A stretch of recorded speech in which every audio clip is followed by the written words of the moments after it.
that if you have a money concept problem, that is, you think money is bad, you're not going to enjoy this presentation at all, because money is not bad. And guess what? Money's not good either.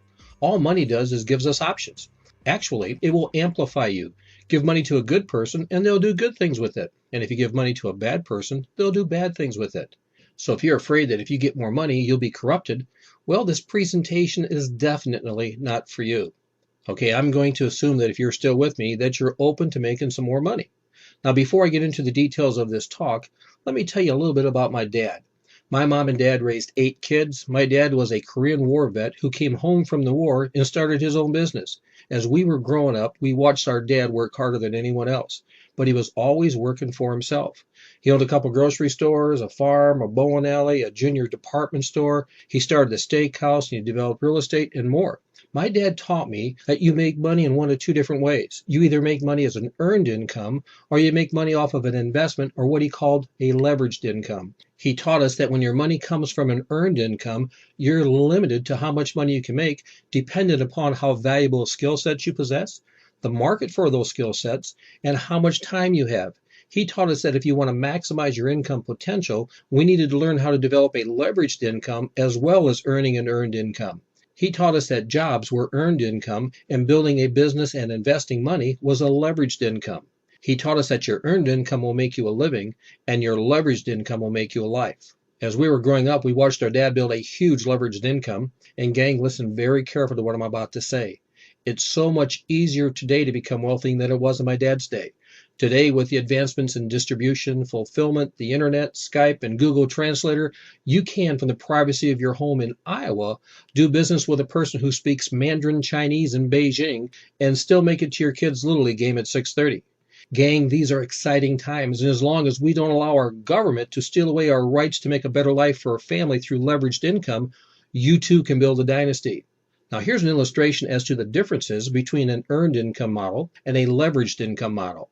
The earned income model is your basic corporate model. It's structured and it's limited.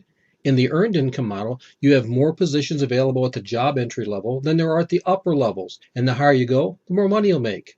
The rules that govern the corporate model are simple. It's be, do, and have. Every position beyond the entry-level positions of a corporate model has a predetermined skill set level requirement. And when it comes time to fill one of these positions, the first thing that HR does is filter out the applicants who don't possess the right credentials or degrees.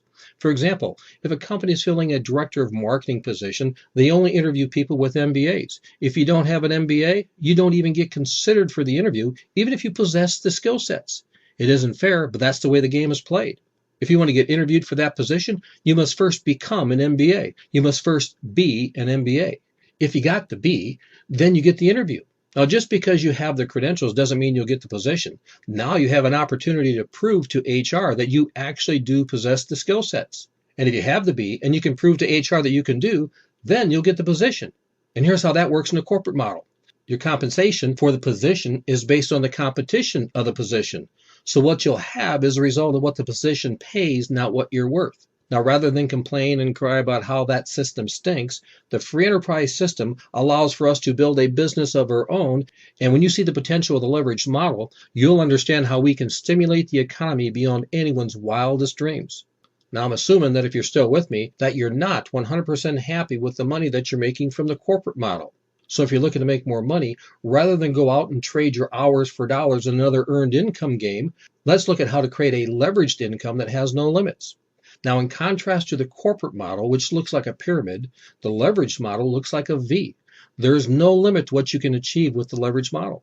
Here are the rules that govern the leveraged model. It's have, be, and do. The first thing that you'll want to do to maximize your potential in the leveraged model is to start with your dream income first. Gang, if you could set your income, where would you set it? What kind of home would you be living in? How many homes would you like to have? What kind of cars would you like to drive? Where would you want to go on vacation? How many vacations do you want to take a year? How much money do you want to give to charities, to churches? What are the great things that you'd like to do in your life? After you figure out what you want to have, the next thing is to become the kind of person you need to become to possess those things. You'll notice that the B in the leverage model is not a superficial or political B. It's a real B. It's a B of substance. Before you get what you want to have, you'll first have to be the kind of person who possesses it. Now, how do you be? how to become the kind of person who possesses your dreams. You'll become like the people you hang with. Look for people who have the same dreams as you. Look for people who see greatness in other people and hang with them. Read books by successful people. Listen to audios by successful people. Watch videos by successful people. That's how you be. That's how you become the person you need to become to possess the dreams you want to have. Now, before I go to the do, let me reiterate that if you don't take the time to identify your dream, your subconscious won't know how to guide you towards its attainment, and thus the people you need to associate with to be the person you need to be. So after you've taken the time to figure out what you want to have, your dream, and you're willing to spend the time with the right books, audios, videos, and people to help you be the person you need to be to possess it, then here's what you need to do. You have to sow. You have to be willing to work today or to invest today with your compensation withheld for future payment. Ralph Waldo Emerson wrote a brief on the laws of compensation that detailed the abundance of the universe. Once you understand that you cannot sow without getting a harvest, the sowing starts to make sense. But it must be done with the right motivation. Emerson states, and I quote, "Men suffer all their life long under a foolish superstition that they can be cheated. But it is impossible for a man to be cheated by anyone but himself. As for the thing to be and not to be at the same time. Gang, if you give with the right heart, it will always come back to you. You cannot be cheated." He said there is a third silent party to all bargains. Every stroke shall be repaid. The longer the payment is withholden, the better for you, for compound interest on compound interest is the rate of usage of this exchange. Now, some people might say there's got to be more to it than that. There's got to be more to creating a leveraged income than identifying your dream, becoming who you need to become, and sowing with the right heart. Gang, it's the law. It's the law of sowing and reaping. If you sow a seed of corn, after due time, it will produce a harvest of corn. You'll never get a harvest of tomatoes from sowing a seed of corn. If you sow good to others, after due time, it will produce good to you. Now let's take this do principle of the leverage model and put it into an economic practice, and let's compare it to the corporate model. Now this is just an example of economics. We're not making any income guarantees here. We're just going to share with you an income projection based on a leverage model program. And again, we're not making any income guarantees, so your success is dependent upon what you do. Let's say you have two different people who want to make some extra cash, Bob and Lori. And let's say that they each are willing to work 10 hours per week. And let's say that they each produce at a $50 per hour level. So each produces $500 per week in value. Bob decides to work a second job in the corporate model that pays him $50 an hour. So when he gets his $500 check for the week, he's earned 100% of his production. Nothing is leveraged. He's paid in full.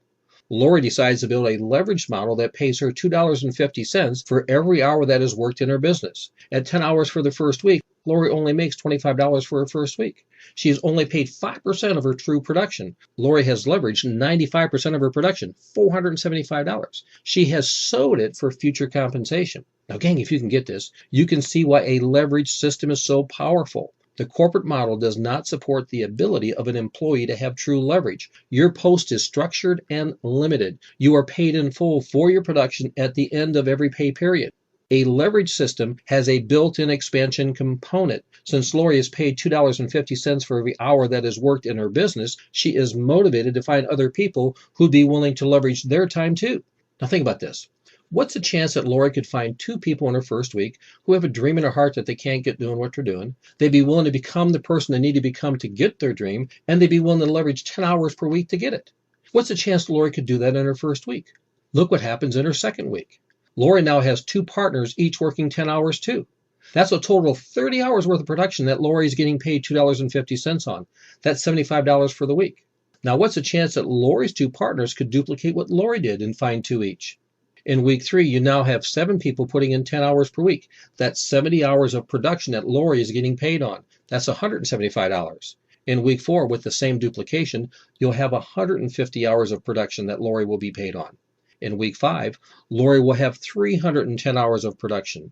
In week 6, it will be 630 hours of production.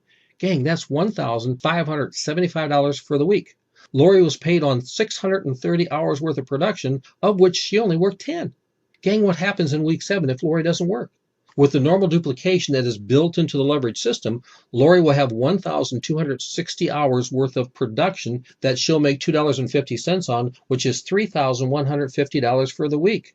Oh, by the way, Bob had to work that week, and Lori didn't. And Lori's check was $2,600 more than Bob's. How many think it stinks to be Bob? Gang, here's the bottom line. We're a team of like-minded individuals who are always looking for other people who want to do great things with their life. If that's you, we'll partner up with you. We'll take our time, our money, our resources, and our expertise to assist you in building a leveraged business that can meet any dream you have. Here's what you need to do next. You need to get on the phone with the person who referred you to this presentation so they can introduce you to the team. You see, this is not just an online thing. We're building a team of people who want to help change people's lives, and you can't do that without a personal connection. So give them a call and let them know you want to know more.